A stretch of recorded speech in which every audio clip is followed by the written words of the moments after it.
नमस्कार विद्यार्थी मित्रांनो, मी ऑफिसर एज्युकेशन चॅनलमध्ये तुम्हा सर्वांचं स्वागत आहे.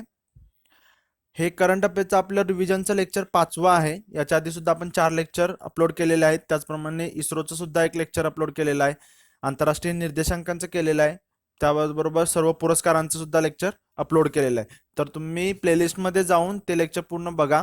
त्याचबरोबर राज्यसभेसाठी जी प्लेलिस्ट बनवलेली आहे ती प्लेलिस्ट सुद्धा बघा. त्याच्यामध्ये सुद्धा तुम्हाला बरेचसे क्वेश्चन आहेत ते कव्हर होतील. ओके, हे लेक्चर असणार आहे ते क्वेश्चन आन्सरिंग स्वरूपामध्ये असणार आहे आणि याच्यामध्ये तुम्हाला एक एक क्वेश्चन येत जाईल. तुम्ही व्हिडिओ पॉज करा, तुमचा आन्सर जे आहे ते डिसाईड करा आणि त्याच्यानंतर एक्सप्लेनेशन बघा. ओके, चला सुरुवात करू आता. क्वेश्चन नंबर 1, बालकांचा मोफत व सक्तीच्या शिक्षणाचा अधिकार दुरुस्ती विधेयक 2019 बद्दल खालील विधानांचा विचार करा. तर बघा, इथे तुम्हाला 2 स्टेटमेंट दिलेले आहेत आणि तुम्हाला योग्य विधान ओळखायचं आहे. तर बघा, शाळांमधील नापास न करण्याविषयीचे धोरण रद्द करण्यासाठी हे जे आहे ते विधेयक आहे. अगदी बरोबर आहे, म्हणजे स्टेटमेंट 1 इज करेक्ट. जे शाळांमध्ये नापास न करण्याविषयीचं हे जे विधेयक आहे दुरुस्ती करण्यासाठीचं, हे लोकसभेमध्ये आणि राज्यसभेमध्ये मंजूर झालेलं आहे. आणि सेकंड बघा, यामुळे आता विद्यार्थ्यांना इयत्ता 8वी पर्यंत पास किंवा नापास करण्याचे अधिकार वैयक्तिक शाळेंना मिळाले आहेत. ओके, या विधेयकानुसार काय होतं की जे म्हणजे सध्याची जी ऑलरेडी तरतूद होती त्याच्यानुसार काय होतं की विद्यार्थ्याला इयत्ता 8वी वर्गापर्यंत नापास करता येत नव्हतं. पण हे नव्या विधेयकांपासून काय होणार आहे, तर हे जे अधिकार आहेत ते राज्य सरकारांना दिले जाणार आहेत. ओके, इथं काय म्हटलेलं आहे, वैयक्तिक शाळांना, म्हणजे वैयक्तिक शाळा नसून तिथं काय असणार आहे, राज्य सरकार असणार आहे. म्हणजे स्टेटमेंट नंबर 2 इज रॉंग. म्हणजे याचं उत्तर काय आहे, फक्त एक, पर्याय क्रमांक 1 इज राईट आन्सर. आणि मग नापास झालेल्या विद्यार्थ्यांना जे आहे शाळा सोडावी लागू नये अशासाठी जे आहे त्यांना ते दुसऱ्यांदा परीक्षा देण्यासाठी 2 महिन्यासाठी त्यांना स्पेशल असं शिक्षण दिलं जाणार आहे. मग त्यांना त्यांच्याकडून तो अभ्यास करून घेतला जाणार आहे. अशाच काइंड ऑफ तुम्हाला मल्टीलाइनर क्वेश्चन एक्झाम मध्ये बघायला मिळू शकतात. नाव क्वेश्चन नंबर 2, गांधी शांती पुरस्काराबद्दल खालील गोष्टींचा विचार करा आणि तुम्हाला खाली सांगितलेलं आहे की योग्य उत्तरे निवडा. स्टेटमेंट 1 बघा, भारताच्या राष्ट्रपतींच्या अध्यक्षतेखाली निवड समिती याचे जे पुरस्काराचे ते निवडते. ओके, तर ही राष्ट्रपतींच्या अध्यक्षतेखालील समिती असते का? नाही. तर ही जी समिती असते ती पंतप्रधानांच्या अध्यक्षतेखाली असते. म्हणजे स्टेटमेंट नंबर 1 इज रॉंग आहे. आणि आता गांधी शांती पुरस्काराबद्दल तुम्हाला बॅकग्राऊंड सुद्धा माहित पाहिजे. हा गांधी शांती पुरस्कार 1995 स्थापना झाली महात्मा गांधींच्या 125व्या जयंतीनिमित्त. ओके, आणि बघा, 2018 सालचा जो गांधी शांतता पुरस्कार आहे तो पंतप्रधान नरेंद्र मोदी यांना देण्यात आला नाही. हे पण स्टेटमेंट आहे ते चूक आहे. जो 2018चा आहे तो कोणाला दिला गेला, योही सासाकोवा, जो कुष्ठरोग निर्मूलनासाठी दिलेल्या योगदानाबद्दल दिला गेलेला आहे. थर्ड स्टेटमेंट बघा, पुरस्कार प्रत्येक 2 वर्षात एकदा दिला जातो. हे पण स्टेटमेंट चुकीचं आहे. जर माहीत असेल तर यावेळेला जो आहे तो 15, 16, 17 आणि 18 साठी दिला गेलेला आहे. मग त्याच्यावरून लगेच क्लिक होतंय की 2 वर्षाचा हा नसतो, तर हा अॅन्युअली आहे. म्हणजे तिन्ही स्टेटमेंट चूक आहेत. म्हणजे योग्य उत्तरे सांगितलेत, म्हणजे पर्याय क्रमांक 4 इज राईट आन्सर. ओके, आता इथं 15ला कोणाला मिळाला, विवेकानंद केंद्राला मिळालेला आहे, ग्रामीण विकास आणि शैक्षणिक जे साधन संपत्तीचा विकास करण्यासाठी. 2016चा जो आहे अक्षयपात्र फाउंडेशन आणि सुलभ इंटरनॅशनलला संयुक्तरित्या मिळालेला आहे. त्यानंतर 2017चा एकल अभियान ट्रस्ट आहे आणि 18चा जो आहे तो योही सासाकोवा यांना मिळालेला आहे. एवढं जस्ट तुम्हाला माहित पाहिजे. सामाजिक, आर्थिक, राजकीय क्षेत्रामध्ये कार्य करणाऱ्यांसाठी हा पुरस्कार दिला जातो. याचं स्वरूप तुम्हाला माहित पाहिजे. 1 कोटी रुपये, प्रमाणपत्र आणि पारंपरिक हस्तकला वस्तू हे याचं स्वरूप आहे. ओके, एवढं तुम्हाला या क्वेश्चन मधून इन्फॉर्मेशन मिळते. बघू पुढे.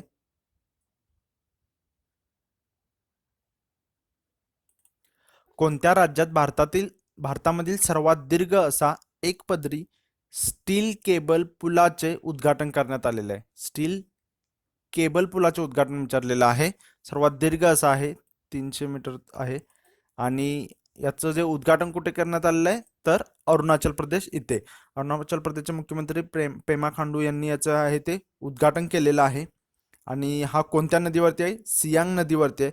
याला नाव काय देण्यात आलेलं आहे, तर ब्युरंग ब्रिज. ओके, ब्युरंग ब्रिज असं याला नाव देण्यात आलेलं आहे. जवळपास याला 48 जे आहे ते कोटींच्या खर्चामध्ये हा ब्युरंग ब्रिज बांधलेला आहे.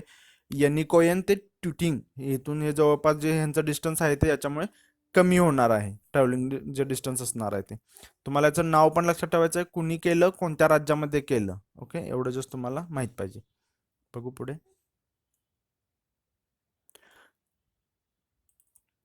जानेवारी 2019 रोजी पदावरून हटविण्यात आलेल्या भारतीय पुरुष हॉकी संघाच्या प्रशिक्षकाचे नाव काय? ओके, कामगिरीबद्दल जबाबदार ठेवत त्यांना जे आहे 2018 सालामध्ये जी संघाची खराब कामगिरी झाली त्याला जबाबदार धरत त्यांना जे होतं ते पदावरून काढलेलं होतं. तर त्यांचं नाव आहे हरेंद्र सिंग. म्हणजे याचं उत्तर आहे पर्याय क्रमांक 2, हरेंद्र सिंग. हरेंद्र सिंग यांची गेल्याच वर्षी जे होतं ते मे महिन्याच्या सुमारास जे होते प्रशिक्षकपदी नियुक्ती केलेली होती. आणि 2018 सालचं जे टीमचे जे परफॉर्मन्स होता त्याच्यावरती त्यांना जे आहे ते पदावरून दूर केलेलं आहे. आणि पुरुषांच्या वरिष्ठ संघाऐवजी त्यांना कनिष्ठ संघाला त्यांनी प्रशिक्षण द्यावे असा त्यांच्या पुढे जो होता तो प्रस्ताव मांडण्यात आलेला होता. ओके, हे जस्ट तुम्ही एक नोट करून ठेवा.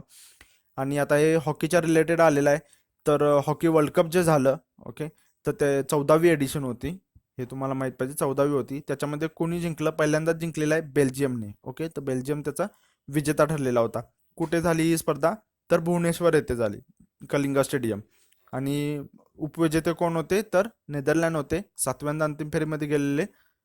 ओके, आणि मग तुम्हाला ते पूर्ण जे त्यांचे पुरस्कार आहेत, सामनावीर कोण होतं, प्लेअर ऑफ द टुर्नामेंट कोण होतं, बेस्ट गोलकीपर कोण होता, हे सर्व माहीतच नाही ते गरजेचं आहे. ओके, सामनावीर विन्सेंट विनाश होता, बेल्जियमचा गोलकीपर आहे तो. Player of the tournament Van Doren बेल्जियमचा होता. बेस्ट गोलकीपर नेदरलँडचा पिरॅमिन ब्लॉक याला मिळालेलं होतं.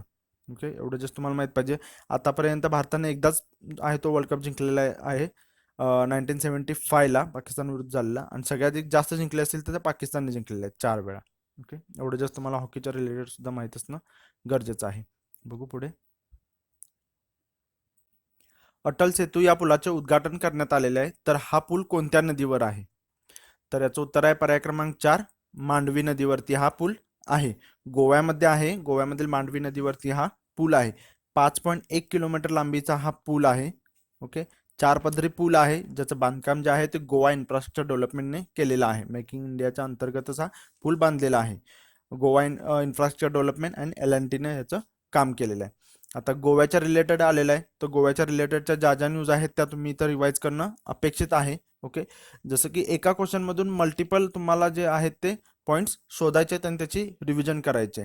आत्ताच गोव्याच्या विमानतळावरती जे पहिल्या GI स्टोअरचे म्हणजे जिओग्राफिकल इंडिकेशनचं जे भांडार आहे ते ओपन करण्यात आलं. बरोबर, दाबोलिम इंटरनॅशनल एअरपोर्ट गोव्यामध्ये.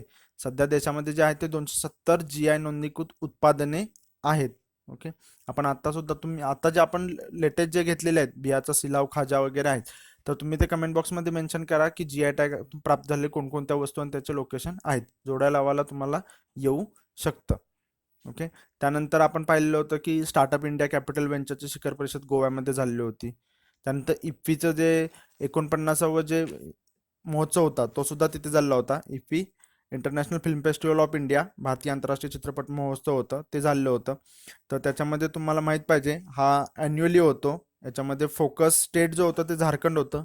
फोकस स्टेट का लक्षात ठेवायचं कारण पहिल्यांदाच इन्क्लूड केलं गेलेलं होतं. फीचर फिल्म ओलू होता. ओके, मल्याळम आहे. नॉन फीचर फिल्म खरवस मराठी होता. आणि हे जे इफ्फीची स्थापना आहे ते 1952ला झालेली आहे. ओके, एवढं जस्ट माहीत पाहिजे. त्यानंतर गोल्डन पिकॉक मिळालेला होता डोनबासला, युक्रेनच्या वॉरविषयी जो असणारा पिक्चर होता, लोहिनिस्ता यांनी डायरेक्शन दिलेला. ओके, एवढं जे आहे ते तुम्हाला माहीत पाहिजे.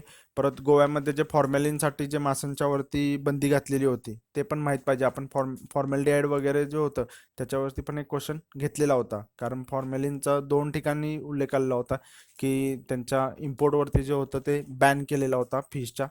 ते जे फिश प्रिझर्व करण्यासाठी होतात, तर त्या ह्याच्यानुसार तुम्हाला त्याच्यावरती क्वेश्चन बनू शकतो. बघू पुढे. जानेवारी 2019 रोजी भारतीय राजकारणी जॉर्ज मॅथ्यू फर्नांडिस यांचे निधन झाले. तर ते पुढील विभागाचे माजी मंत्री होते. जॉर्ज मॅथ्यू फर्नांडिस म्हटले की तुम्हाला आलं पाहिजे कामगार चळवळीचे नेते, बंद सम्राट हे त्यांना विशेषण आहेत, ते त्या नावाने सुद्धा ओळखले जात होतं. जानेवारीमध्ये त्यांचं जे आहे ते निधन झालेलं आहे. तर ते जे होते ते देशाचे संरक्षण मंत्री म्हणून त्यांनी कामकाज केलेलं आहे 1998 ते 2004 या सालामध्ये. तर याचं उत्तर आहे पर्याय क्रमांक 2 संरक्षण मंत्री. अटल बिहारी वाजपेयींच्या मंत्रिमंडळामध्ये ते होते.